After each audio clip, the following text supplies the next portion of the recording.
ছাত্র জনতা। তাই আগামীতে কারা ক্ষমতা আসবে, কারা এমপি হবে, জনপ্রতিনিধি হবে, সেটা নির্ধারণ করবে এই সাধারণ মানুষ, ছাত্র জনতা।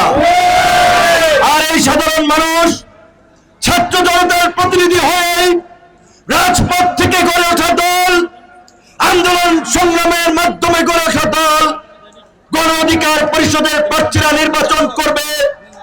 আমরা এই ব্রাহ্মণবাড়িয়ার নবীনগর 5 এলাকার মানুষের প্রতি অনুরোধ করব, আহ্বান জানাবো, আপনারা ওই প্রথাগত রাজনীতির বাইরে আপনারা নতুন নেতৃত্বকে স্বাগত জানান। একমাত্র নতুন নেতৃত্বই পারে বাংলাদেশকে নতুন ভাবে বিনির্মাণ করতে, নতুন কিছু দিতে। কাজে আপনাদের সাথে, আপনাদের সামনে যে ঐতিহাসিক সুযোগ এসেছে, বাংলাদেশ বদলের, ব্রাহ্মণবাড়িয়া বদলের, এই দিন বদলের স্লোগানে আপনাদেরকে নতুন নেতৃত্বকে বেছে নিতে হবে। একইভাবে আমরা অন্যান্য রাজনৈতিক দলের প্রতি আমরা আহ্বান জানাবো। আজকে আমরা দেখতে পাই কোন কোন রাজনৈতিক দলের নেতারা ওই পুরানো ফ্যাসিস্টদের মতোই হুমকি ধামকি আধিপত্য বিস্তারের একটা রাজনীতি দেশব্যাপী কায়েম করতে চায়। তাদেরকে শুধু মনে করিয়ে দিতে চাই, 16 বছরের ওই দৈত্য দানবীয় আওয়ামী শাসন মুহূর্তের মধ্যে চুরমার হয়ে গেছে। জনগণের প্রতিরোধে নেতারা সীমান্ত দিয়ে, হেলিকপ্টার দিয়ে, নদী নালা যে যেভাবে পারছে খাল বিল দিয়ে পালিয়ে গেছে। কাজে আজকে কেউ যদি জনগণের বিরুদ্ধে অবস্থান নেন, তাদের পরিণতি কিন্তু তাই হবে।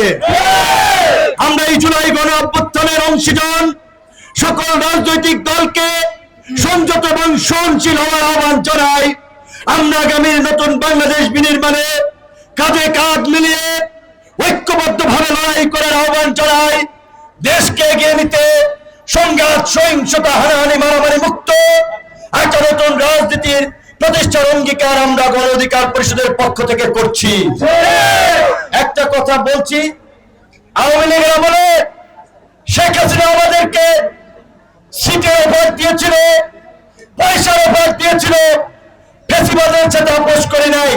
কাজেই আজকে আমি এসেছি আমার নির্বাচনী এলাকা পটুয়াখালী থেকে, আমার এলাকার চেয়েও গুরুত্বপূর্ণ আপনাদের এই সমাবেশকে বিবেচনা করে।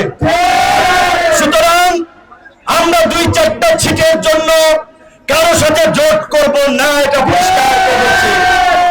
যদি দেশের প্রয়োজনে জোট করি, তবে অবশ্যই আজকের এই পট পরিবর্তনে গণ অধিকার পরিষদের যে ভূমিকা, সেই যৌক্তিকতা এবং ন্যায্যতার বিচারে যদি কারো সাথে সম্মানজনক আসন সমঝোতার ভিত্তিতে জোট হয়, হবে। কিন্তু ওই 2-4টা আসনের জন্য গণ অধিকার পরিষদ জোট করবে না।